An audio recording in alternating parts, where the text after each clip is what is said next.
एक समय की बात है। एक गांव में कपिल नाम का एक आदमी था। उसे गाना गाने का बहुत शौक था, पर घर की जिम्मेदारियों के चलते उसका सिंगर बनने का सपना पूरा नहीं हो पाता। तो वो अपना सपना अपने बेटे के जरिए पूरा करना चाहता था। मेरा बेटा अब सिंगर बनने वाला है। देखना कितने कॉन्सर्ट होंगे तेरे। हर जगह तू ही छाने वाला है। पापा, ये बस आपकी मेहनत का फल है। मनु, मैंने कहा था ना, जिस दिन तू सिंगर बनेगा तेरे बर्थडे पर ऐसा गिफ्ट दूंगा जो तूने सोचा भी नहीं होगा। बस वो दिन आ गया अब। ऐसा क्या दे रहे हैं पापा? मैं तुझे तेरे बर्थडे पर जिप्सी दूंगा, जिससे जब तू गाना गाने जाएगा तो लोग सोचेंगे तू कितना अमीर है और लोग तेरे फैन हो जाएंगे। सच पापा, सच में आप मुझे मेरे बर्थडे पर जिप्सी गिफ्ट करोगे? हाँ बेटा, ये सच है। तभी वहां कपिल की बीवी सोना आ जाती है। अरे वाह, क्या बात है! आज बाप बेटे में बहुत प्यार आ रहा है। बड़ी बड़ी बातें हो रही हैं। क्या बात है? कुछ नहीं, मेरे और मेरे बेटे की सीक्रेट बात है। जब वो हो जाएगा तब तुम खुद ही देख लेना। क्यों मनु? जी पापा। अच्छा, ये सब छोड़ो, चलो अब खाना खा लो। मेरे पास और भी बहुत काम है। तुम सबकी तरह खाली नहीं बैठी हूं मैं। इसके बाद तीनों खाना खाने चले जाते हैं। अगले दिन कपिल कार के शोरूम जाता है अपने बेटे के बर्थडे पर उसे जिप्सी गिफ्ट करने के लिए। लेकिन तभी वहां उसके दो दोस्त भी आ जाते हैं, सलीम और मिट्ठू। क्या कपिल भाई, तुम यहाँ क्या कर रहे हो इतने बड़े शोरूम में? मैं अपने बेटे के बर्थडे के लिए गिफ्ट लेने आया हूँ, जिप्सी। तुम बताओ, तुम क्या करने आए हो? क्या बात कर रहे हो कपिल भाई? तुम इतने अमीर कब से हो गए कि जिप्सी लेने आए हो? सच में, मेरा बेटा सिंगर बनने वाला है। अब वो कहीं जाएगा तो उसके लिए जिप्सी तो लेनी पड़ेगी, और ये अभी नई मॉडल भी है। अरे भाई, सुबह सुबह हम ही मिले थे क्या तुम्हें पागल बनाने के लिए, जो ऐसा मजाक कर रहे हो?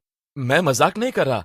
ये तो वही बात हो गई, बंदर क्या जाने अदरक का स्वाद। जिस दिन उसका बर्थडे आएगा देख लेना तुम दोनों। दोनों हंसते हंसते वहां से चले जाते हैं, लेकिन उनके दिमाग में कपिल की बातें घूमती रहती हैं। अरे मिट्ठू, कहीं वो सच तो नहीं बोल रहा?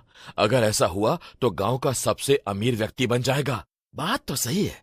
एक तो उसका बेटा मनु सिंगर बनने वाला है, और अब वो जिप्सी भी ले रहा है।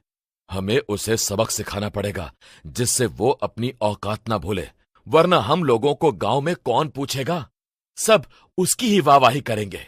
हाँ, सही कह रहे हो दोस्त। गांव में सब उसे ही पूछते हैं जिसके पास पैसा हो या हैसियत। हमारी कितनी बदनामी होगी कि तीन दोस्तों में से एक कितना आगे निकल गया और हम दोनों वहीं के वहीं। फिर वो दोनों एक प्लान बनाते हैं। अगले ही हफ्ते मनु का बर्थडे आ जाता है। कपिल जिप्सी लेकर घर जा रहा होता है अपने बेटे को गिफ्ट देने। हो मैं निकला गड्डी लेकर, हो हो हो हो हो हो हो हो हो हो मैं निकला गड्डी लेकर, और रस्ते पर ओ सड़क में एक मोड़ आया, मैं उथे दिल छोड़ आया। वो रास्ते से जा ही रहा होता है कि उसके सामने एक तेज रफ्तार से ट्रक वाला उसकी गाड़ी को ठोक देता है। कपिल की वहीं मृत्यु हो जाती है।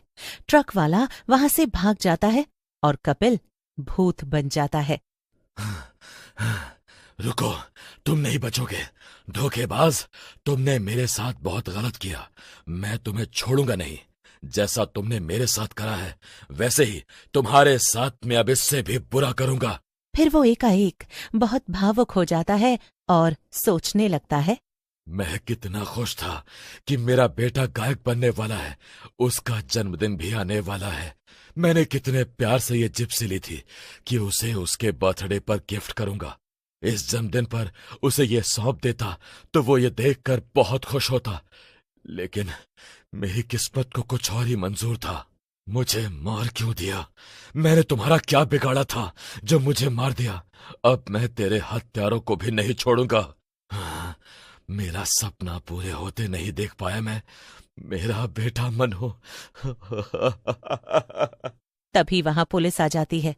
ये लाश हमें राजस्थान के धोमपुर रोड के पास मिली है। लोगों ने बताया कि तुम्हारे पिताजी नई जिप्सी लेकर जा रहे थे, लेकिन हमें समझ नहीं आया कि ये जिप्सी बच कैसे गई। तुम्हारे पिता तो मर गए, लेकिन इस जिप्सी को कुछ नहीं हुआ। ये जिप्सी मेरे पिताजी मुझे मेरे बर्थडे पर गिफ्ट करने वाले थे, लेकिन शायद किस्मत को कुछ और ही मंजूर था। क्या मैं ये जिप्सी ले सकता हूँ? हाँ इस सुबह का समय था।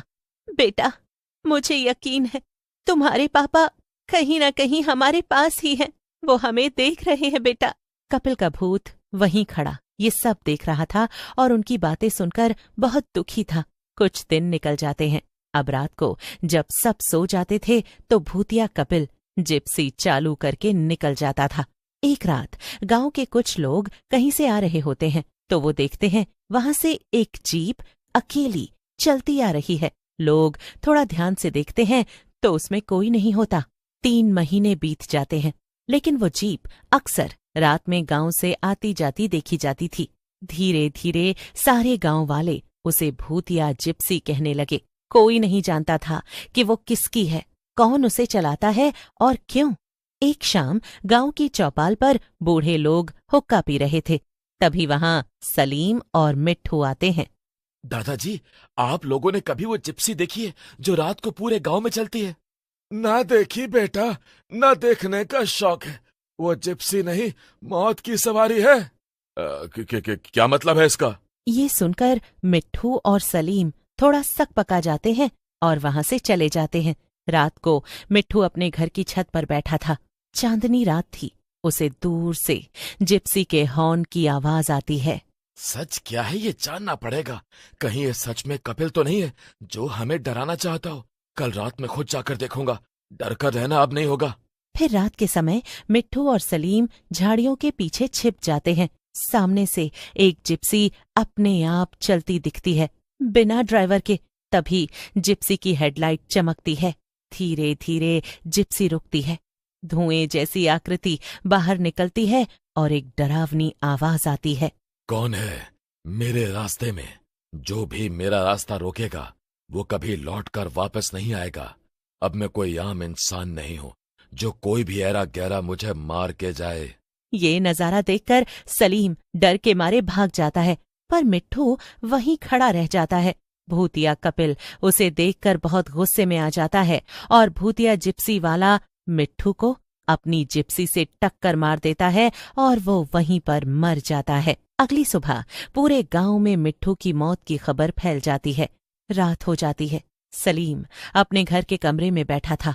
मिट्ठू की मौत का सोचकर सलीम पसीना पसीना होने लगता है। अगली सुबह सलीम सोकर उठता है और भागकर गांव के बुजुर्गों और राम भजन बाबा के सामने आता है।